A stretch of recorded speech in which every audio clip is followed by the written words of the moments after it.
साथियों नमस्कार।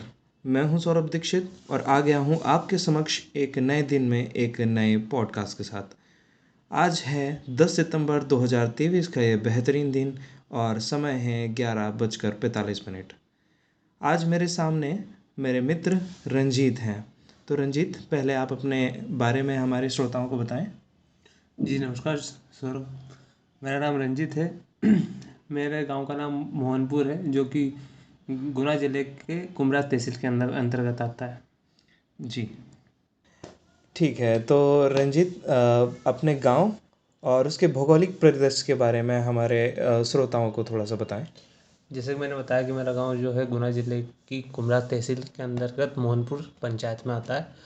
तो उसकी भौगोलिक स्थिति आप देख सकते हो कि वो है राजस्थान और अपने एमपी की बॉर्डर पर आता है। तो जी जहाँ पर जो मेरे गांव से 4 किलोमीटर के बाद से आपको राजस्थान की सीमा लग जाती है। जी तो अगर उस वहाँ की ज़मीन के बारे में अपन बात करें तो हमारे यहाँ काली मिट्टी ज़्यादा मिलती है और मिट्टी काफ़ी उपजाऊ है। और जैसे हमारे यहाँ जैसे पानी को लेकर जो है कि अगर आप मैं बता चुका हूँ कि राजस्थान से लगा हुआ क्षेत्र है, तो पानी का स्तर काफ़ी कम ही है हमारे यहाँ। मतलब ऐसा कि अगर बरसात ठीक ठाक ना हुई तो ये समझ लीजिए कि हमारे यहाँ पानी मानव को मतलब इंसान को पानी मिलने के लिए भी जो है मशक्क़त करनी पड़ जाती है। अच्छा, हम्म।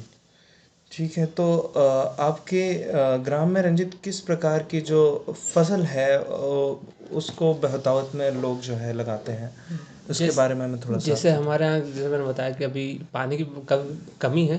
तो अब मुख्यतः हमारे यहाँ बरसात के मौसम में सोयाबीन की होती है। ओके। सोयाबीन की, और उसके बाद में अगर आप ठंड के दिनों में अगर देखो तो हमारे यहाँ होती है गेहूँ होता है। गेहूँ ज़्यादा मात्रा में नहीं होता क्योंकि पानी कम ही, क्योंकि गेहूँ की फसल में ज़्यादा पानी लगता है। बाकी उसके बाद हमारे यहाँ होती है सोयाबीन।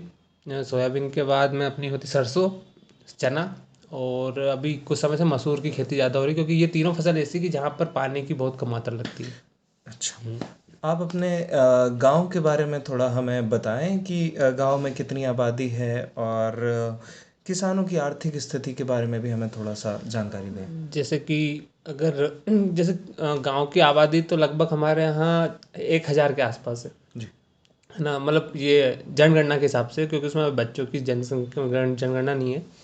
और रही बात आर्थिक स्थिति की, तो जैसे किसान हमारे यहाँ के मतलब ऐसे सारे मझोले ही किसान है सारे, ऐसा कोई बड़ा जमींदार कोई भी नहीं है हमारे यहाँ। और रही बात किसानों की, तो उनके पास आय के मुख्य साधन जो है मेन तो खेती ही है।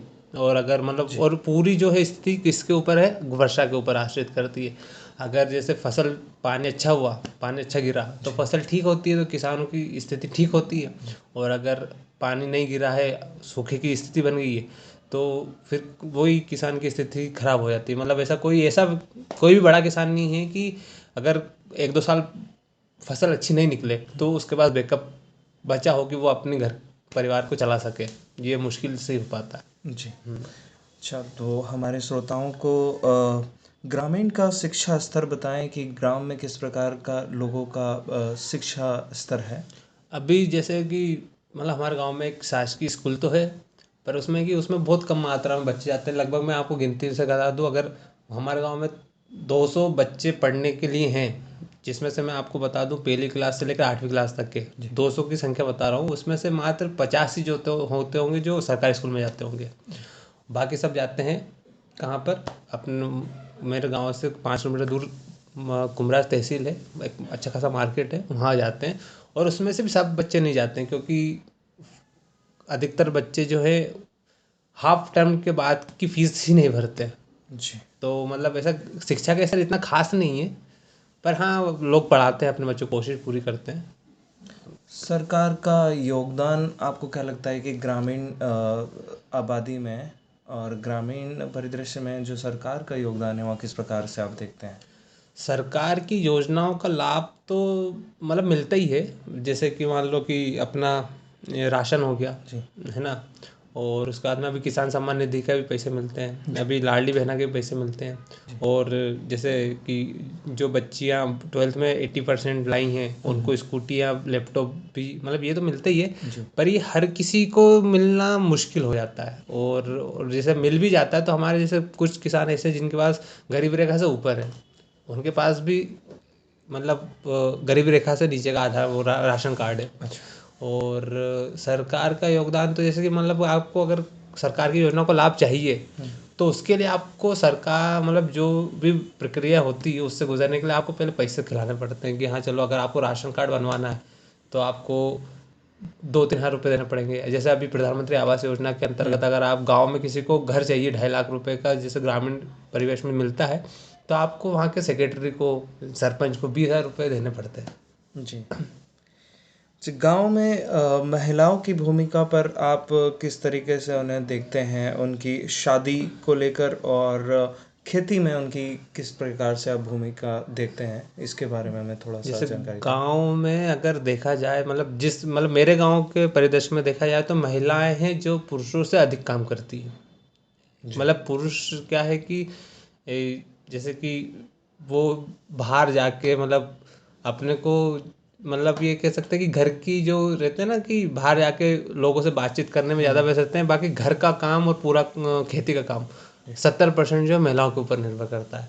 जैसे कि बच्चों को संभालना ही घर का भी संभालना और घर पे वहाँ पे ऐसा नहीं होता है। वहाँ पे जैसे गोबर पानी करना होता है घर और जैसे मेरे गांव में पानी की समस्या है तो पानी कहीं और से लाना दूर से लाना और फिर उसके बाद में घर पे खाना बनाना फिर उसके बाद में बच्चों की देखभाल करना फिर उसके बाद में खेत पे जाके जो है रोजाना जो खेत की देखभाल करना कटाई बुआई पे ध्यान देना। जी तो ये 70% काम जो है महिलाएं महिलाएं करती हैं द्वारा। और पुरुष ज़्यादा मतलब करते हैं पर उनका इतना ज़्यादा योगदान नहीं है। जी और रही बात शादी की बात तो ऐसा कि हमारे यहाँ मतलब महिलाओं को एक तरह से बोझ ही देखा जाता है। जैसे इवन आज की तारीख में मेरे खुद के चाचा के लड़के को लड़की यहाँ हुई अभी कुछ समय पहले 2-3 दिन या फिर और भी कुछ समय पहले। तो जैसे लड़की हुई तो उनके चेहरे पे खुशी नहीं थी उनके मन में ये आगे कि एक बोझ पैदा हो गया। तो शादी जो है बहुत जल्दी हो जाती है उनकी शिक्षा पे कोई इतना ध्यान नहीं दिया जाता और स्वास्थ्य को लेकर भी इतना ज़्यादा ध्यान नहीं दिया जाता उनके महिलाओं। तो युवाओं का खेती के प्रति क्या दृष्टिकोण है, हमें इसके बारे में भी थोड़ा सा हमारे जानकारी यहाँ दें। युवाओं का खेती के प्रति ये है कि मतलब कोई अच्छा मतलब सकारात्मक दृष्टिकोण नहीं है। वो मजबूरीवश करते हैं कि हाँ ठीक है अगर उन्होंने पढ़ाई नहीं करी है तो मजबूरी है कि वही करना है। कोई बाहर जाके नौकरी नहीं मिल पा रही है तो करते हैं। बाहर भी अगर नौकरी मिल रही है तो उनको नौकरी की तनख्वाह तो उनके बाहर रहने में ही चली जाती है। कुछ भी मतलब ऐसा सेविंग वगैरह कुछ भी नहीं हो पाती तो फिर वो वापस से जो है घर को लौट आते हैं। तो ये है कि हमारे युवाओं का जो खेती के प्रति ऐसा कोई अच्छा दृष्टिकोण भी नहीं है और फिर कोई ऐसा आधुनिक खेती भी नहीं करते हैं। और क्योंकि आधुनिक खेती जो है बहुत लागत लग जाता है और हमारे यहाँ के जैसे युवाओं में मैंने देखा भी ऐसा कोई खास नया नवाचार नहीं आता खेती को लेकर कि कुछ हम ये कर लें वो कर लें खेती में कुछ नया इनोवेशन ला दें ऐसा कुछ नहीं है। व्यावसायिक खेती के बारे में थोड़ा सा जानकारी दें कि व्यावसायिक खेती आपके ग्राम में जैसे कि क्या हमारे स्तर है उसका। हमारे गांव के आसपास मतलब हमारे प्रॉपर गांव में तो नहीं पर हमारे पड़ोस के गांव में एक व्यक्ति ने व्यवसायिक खेती करी है टमाटर की। पर ये है कि वो उसने बीएससी करा हुआ एग्रीकल्चर से और उसने लागत काफ़ी लगाई है मतलब कि लगभग 10 लाख रुपए की लागत उसने उस टमाटर की खेती पर लगाई है जिस पे से उसको टमाटर रोज मिल जाता है। लेकिन हमारे ही गांव में उससे मतलब प्रेरणा लेकर अगर कोई करना भी चाहे तो वो मुश्किल इसलिए हो जाता है कि 10 लाख का जो निवेश है वो हर सामान्य किसान की बात नहीं है और हमारा इतना बड़ा किसान कोई भी नहीं है जी सरपंच को छोड़ के। और तो इसलिए व्यवसायिक खेती की बात और बैंक से बात करें बैंक से सहायता मांगे तो बैंक भी जो है बहुत कागजी कार्रवाई बहुत करती है। फिर उसके बाद में वो अगर साधारण स्तर पर देखो आप बिल्कुल ज़मीनी स्तर पर तो वो बैंक मना ही कर देती है लोन देने के लिए। जी तो कहीं पर से भी व्यवसायिक खेती करने के लिए प्रेरणा तो मिलती ही नहीं है। फिर आदमी खुद भी निराश हो जाता है कि व्यवसायिक खेती कैसे ही करिए जाए। जी इसलिए बहुत मुश्किल है मतलब मैंने अभी तक तो नहीं देखा हमारे गांव में कि कोई किसी ने भी व्यवसायिक खेती करी हो अभी तक। जैसे कि उसमें वो ड्रिप सिंचाई के लिए पानी हो जाता है फुव्वारा सिंचाई हो जाती है। आपको इनके जो संसाधन जुटाने में आपको लाखों खर्च हो जाएंगे। हालांकि सरकार सब्सिडी देती है लेकिन उसके बावजूद भी जो है आदमी शुरुआत भी करे तो कहाँ से करे। जी। पशुपालन की क्या व्यवस्था है, किस तरीके से पशुपालन जो है आपके गांव में होता है। अभी कुछ समय से मैं देख रहा हूँ कि पशुपालन थोड़ा ठीक हुआ है। पशुपालन में भी ऐसा है कि दूध का काम जो काफ़ी हुआ है अभी कुछ समय 6-7 महीनों से मैं देख रहा हूँ कि हर घर में आपको 2 भैंसे के आसपास मिल जाएगी। जी। भैंसें मतलब कि लोग दूध बेच रहे हैं हमारे गांव में। अभी कुछ समय में ही अभी एक डेयरी भी खुली है। तो जो है गांव के लोग बाजार में दूध ना देते हुए उसी डेयरी पे जाके देते हैं, और उसी डेयरी की वजह से जो है लोगों के प्रति, लोगों में के मन में पशुपालन या फिर डेयरी के प्रति दूध बेचने के ऊपर थोड़ा रुझान बढ़ा है, क्योंकि उससे क्या है, उनके दैनिक खर्चे निकल आते हैं। अगर लोग 2 भैंसें रखते हैं और 3-3 लीटर दूध भी देती है तो उनका 300-400 रुपये का डेली खर्चा निकल आता है। पंचायत के सहयोग के बारे में थोड़ा सा बताएं। पंचायत के सहयोग में आप देखिए, हमारे यहाँ सबसे बड़ी समस्या अभी तो फिलहाल बिजली है। हालांकि मतलब हमारे आस पड़ोस के क्षेत्र में बिजली पहुंची है, लेकिन पता नहीं क्यों हमारे गांव में तो है ही नहीं, है ना। और जो मैं हमारे यहाँ के तहसील से बात कर रहा हूँ, तहसील से लेकर हमारे गांव तक आपको बीपीएल की लाइट नहीं मिलेगी। कि हमारे गांव में विधायक आते हैं, व्यक्तिगत डीपी रख जाते हैं, लेकिन बीपीएल की लाइट जो 24 घंटे आज की तारीख में अटल ज्योति जिसको बोलते हैं, वो हर गांव में अवेलेबल है, कि हमारे गांव में अवेलेबल नहीं है। हमारे गांव में मात्र अभी भी 8 घंटे लाइट आती है बस। वो भी आपको बता दूं, रात के 10 बजे से लेकर मध्य रात्रि 3 बजे तक बस। उसके बाद में दिन में लाइट का कोई काम नहीं है। फिर 12 बजे से आती है, 12 बजे से लेकर 3 बजे तक। तो पहली समस्या तो बिजली हो गई। फिर उसके बाद में रही बात खेती की बात, तो हमारे यहाँ जो खेती साधारणतः सब जगह का से बिजली से पंप चलते हैं। हमारे यहाँ पंप चलते हैं डीजल से। तो हमारे यहाँ जैसे अब डीजल महंगाई चल ही रहा है, 90 के पार है, तो हमारे यहाँ खेती जो है लागत बढ़ जाती है। तो आदमी जो है उसमें, अगर लागत ज़्यादा बढ़ गई खेती की, तो उसमें फिर मुनाफा क्या कमाएगा। फिर वही मुनाफे से उसको अपने बच्चों की शादी करनी है, एजुकेशन करना है, और बूढ़े माँ बाप के स्वास्थ्य का भी देखभाल करनी है। तो ये बड़ा मुश्किल हो जाता है। जल स्तर किस प्रकार का है आपके गांव में? ये तो आपने हमारे यहाँ जैसे मैं बता ही चुका हूँ, पर फिर भी अगर हमारे यहाँ 10-12 बोरिंग जो हमने करवाए हैं मतलब पूरे गांव में, तो वो असफल हो चुके हैं। और हमारे यहाँ के जो जिला कलेक्टर है, उन्होंने हमारे जो क्षेत्र को सूखा क्षेत्र घोषित कर ही चुके हैं। मतलब वहाँ पर आप कुछ भी कर लो, और मतलब बोरिंग सक्सेसफुल नहीं है। जल स्तर बढ़ाने के लिए कुछ सरकार ने 4-5 तालाब खुदवाए हैं, पर वो भी जैसे वर्षा नहीं होती है, और उसमें भी ऐसा होता है कि वो सार्वजनिक रूप से उपलब्ध नहीं होते तालाब। मान लो कि जैसे मेरी जमीन पर तालाब खुदा है, तो उस तालाब का पानी मेरा व्यक्तिगत हो गया है। हालांकि सरकार की योजना से खुदा है वो, पर लेकिन वो पानी मेरा हो गया, तो मैं पानी, वहाँ पे पानी का व्यवसाय होता है, पानी बेच दिया जाता है। कि जैसे मैंने अगर आपके खेत में पानी दिया, तो उस सिंचाई के बदले आप मुझे कुछ परसेंटेज में दोगे, या फिर आधा, आपकी फसल का आधा हिस्सा दोगे। इस तरह से हमारा तालाब का उपयोग होता है।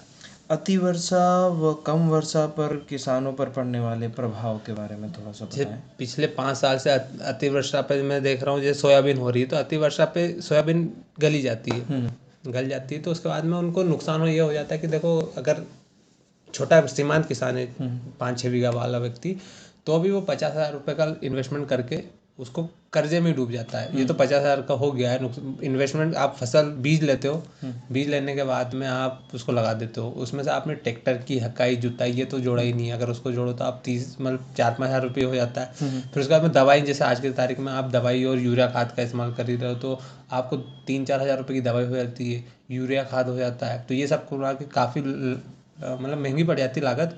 और फिर अति वर्षा से वो पूरी गल जाती है, कुछ भी नहीं होता है। और वही परिणाम कम वर्षा पे हो। कम वर्षा पे ये दिक्कत है कि जो अगली फसल है, जिसको अपन रबी की फसल बोलते हैं, वो होना भी असंभव है, क्योंकि हमारे पास जल स्तर के नाम पे सिर्फ कुएं रह जाते हैं, कुएं तालाब। तो कुओं में पानी हो ही नहीं पाता है। जैसे अभी आज अपन, जैसे आप इंटरव्यू ले रहे हो, उसकी वर्तमान स्थिति में देखो कि अगर पानी इतना नहीं गिरा, तो कुओं में इतना जल भराव भी नहीं हुआ है, तो अगली जो फसल है, अगली फसल के लिए पानी मुश्किल है। तो वो है कि ये तो हो ही गया, ये तो गई फसल, अगली फसल भी गई, और ऊपर से भी गर्मी आ जाएगी, तो फिर वहाँ पे इंसान को पानी पीने के लिए नहीं मिलेगा। तो आप अंदाजा लगा सकते हो उस बात का। काफ़ी समस्या भी हो जाती है गर्मी में। ग्रामीण क्षेत्र का शहरीकरण क्या दिखाई पड़ता है आपको अपने गांव में? काफ़ी, जैसे अब जब से आप ये मोबाइल और टेलीविज़न आ गए हैं, तब से मैं देख रहा हूँ कि मतलब लोगों को ग्रामीण परिवेश में रहना ही नहीं है। लोग सोचते हैं कि यार बाजार जाते हैं, वहाँ पर काम करेंगे तो बिजली मिल जाएगी, स्वास्थ्य मिल जाएगा, और जो शहरी सुख सुविधाएं होती है। तो मैंने ये देखा कि हमारे यहाँ के अधिकतर युवा जो हैं वो ग्रामीण को छोड़कर शहरों में चल दिए, और मेरे को लगता है कि मेरे गांव में जो पहले चौपालें होती थी, जहाँ पर आप देखते हो कि पेड़ के नीचे काफ़ी लोग बैठे हैं, बतिया रहे हैं, पर अब वो देखने को नहीं मिलता है। अब सब जो युवा हैं वो तो शहर चले गए हैं, और जो महिला वर्ग है वो भी जो है शहर की तरफ ज़्यादा आकर्षण होती है, वो उनको भी जो है शहरी सुख सुविधा चाहिए, मतलब कि ग्रामीण में कोई रहना नहीं चाह रहा है। इन सब पर भी सुधार के उपाय आपकी तरफ से मैं कुछ उस पर रोशनी चाहूँगा कि आप थोड़ा सा बताएं। सुधार के लिए जैसा ये है कि मतलब व्यावसायिक खेती के लिए बैंकों को थोड़ा सहूलियत करनी चाहिए किसानों के लिए। जैसे जो कागजी कार्रवाई होती है, जैसे कोलेटरल के रूप में, या फिर साख के रूप में जो कुछ जमीन रखते हैं, और जो बकरी पालन हो गया और मछली पालन हो गया, इनकी तरफ जो है सरकार को योगदान देना चाहिए। और जो है अपना जो किसान क्रेडिट कार्ड है उसके अंदर भी जो है आपको जैसे कर्ज माफ़ी जो होती है वो करना चाहिए।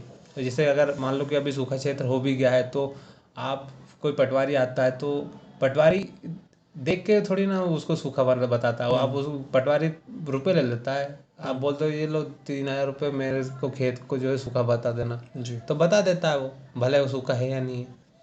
तो इस स्तर पर जो है कि लोगों को भी ईमानदारी से काम करना चाहिए। और ये है कि जैसे कि लोगों को व्यवसायिक खेती के लिए जो है मतलब कैंपेन करना चाहिए गांव में, गांव आकर कि आप ये कर सकते हो, आप इस तरह से आधुनिक खेती कर सकते हो, और थोड़ी सुविधाएं ज़्यादा मिलना चाहिए। तो इस हिसाब से मतलब ऐसा है कि गांव का परिवेश बदल सकता है। जैसे कि अभी दूध को लेकर जो है परिवेश बदल रहा है, हर घर में आपको 2-2 3-3 पैसे मिल जाएगी।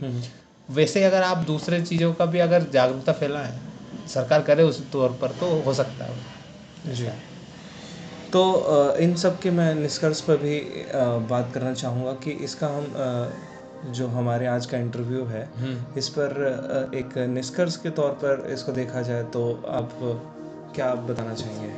देखिए, अगर मैं मेरे ग्रामीण क्षेत्र से बात करूं तो ऐसा है कि किसान की स्थिति काफ़ी ख़राब है। मतलब इतनी दयनीय है कि मतलब वो है कि वो तो ईमानदारी से अगर कोई काम कर रहा है इस भारत देश में, तो वो सिर्फ किसान ही काम कर रहा है, जिसका खून भी लगता है और पसीना भी लगता है। बाकी सब जगह पे आप देखते हो तो मतलब ठीक है, जो नौकरी पेशा लोग हैं वो अपना सिर्फ कितना 8 घंटे का काम करके घर आ जाते हैं। किसान की स्थिति ये है कि वो रात को 12 बजे भी जाता है चौकस करने के लिए कि खेत में कोई आवारा पशु तो नहीं घुस गया। पानी गिर गया तो वो उसके आंखों में आपको आंसू दिख जाएगा कि यार पानी गिर गया, खेत में फसल पड़ी है।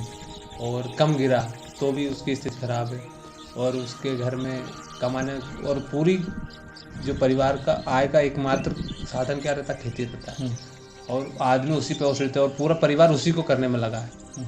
तो उस पर मतलब एक ही चीज़ पर निर्भर होने के बाद तो समस्या बढ़ जाती है। फिर रही बात शिक्षा की है, तो अगर उसका आप गांव में भी आप देख रहे हो स्कूलों की स्थिति ऐसी कि टीचर आते हैं, बैठते हैं, बस टाइम पास करके चले जाते हैं। अगर गांव में अगर शिक्षा का स्तर ठीक कर दिया जाए तो शायद जो पूरा परिवार खेती पर आश्रित है, तो शायद उसके घर का बच्चा पढ़ लिख के कुछ दूसरा काम भी कर सकता है। ये भी है। और महिलाओं की स्थिति है कि मतलब मेरे गांव की तो आज भी ऐसे कि उनको जो है, अगर आप ये कहो कि 50 साल पुराने भारत पे जाएं तो उसकी तुलना तुम कर सकते हो आज की हमारे महिलाओं की स्थिति से। आज उनको भी परिवार में ऐसा कोई खास अधिकार मिला नहीं है, शिक्षा भी ऐसी कोई खास है नहीं है, और शादी बहुत जल्दी कर दी जाती है, और बस जिले दे के उसको दूसरे के घर दे दिया जाता है। यूँ नहीं कि ये आज भी हमारे यहाँ ये नहीं सोचा जाता कि एक लड़का ही जो है हमारा वारिस हो सकता है, बल्कि ये होता है कि लड़की भी वारिस हो सकती है, पर ये विचारधारा अभी हमारे यहाँ नहीं बनी। तो बस ये है कि गांव की स्थिति जो है सुधार होना चाहिए, मतलब सरकार को थोड़ा ऊंचे, क्योंकि जैसे किसान सम्मान निधि में भी 2-2 हज़ार रुपये मिलते हैं, तो उसमें इतने पूरे साल भर में 2-2 हज़ार रुपये में क्या हो जाता है। जो व्यक्ति अपने खेती में एक ही सीजन फसल में 50,000 रुपये लगा चुका रहता है, आप उसको 10,000 रुपये में क्या सहायता कर सकते हो। और जैसे महंगाई भी आप देख रहे हो, अगर आदमी खाए भी तो क्या खाए, किसान 142 रुपये की दाल थोड़ी ना खा सकता है ना। अगर आप मूंगफली, जैसे आपको न्यूट्रिशन की बात करते हो, तो मूंगफली का अगर आप सोयाबीन का तेल की बात करो तो 100 रुपये लीटर, उसको वो भी महंगा पड़ जाता है, क्योंकि गांव में आप जानते हो ना कि चूल्हे पे रोटी बनती है, तो ज़्यादा आदमी ज़्यादा कंज्यूम करता है। तो आप क्या उम्मीद कर सकते हो कि यार इतनी उसमें क्या हो सकता है। तो इन सब पर भी हम रंजीत के ग्राम के विकास की एक आधारभूत संरचना जो है वहाँ की, उसको हम चाहेंगे कि वो उस पर और वृद्धि हो। और जितने भी हमने पॉइंट्स पर अभी रंजीत से बात करी, तो हम यही चाहेंगे कि उन सब पॉइंट पे भी जो ग्राम है वो विकास के सोपान को छू सके। तो साथियों, ये थे रंजीत, और इनसे हमारा पॉडकास्ट आपको किस प्रकार लगा, कैसा लगा, इस पर प्रतिक्रिया ज़रूर दें। और तब तक के लिए मुझे दें इजाज़त। नमस्कार।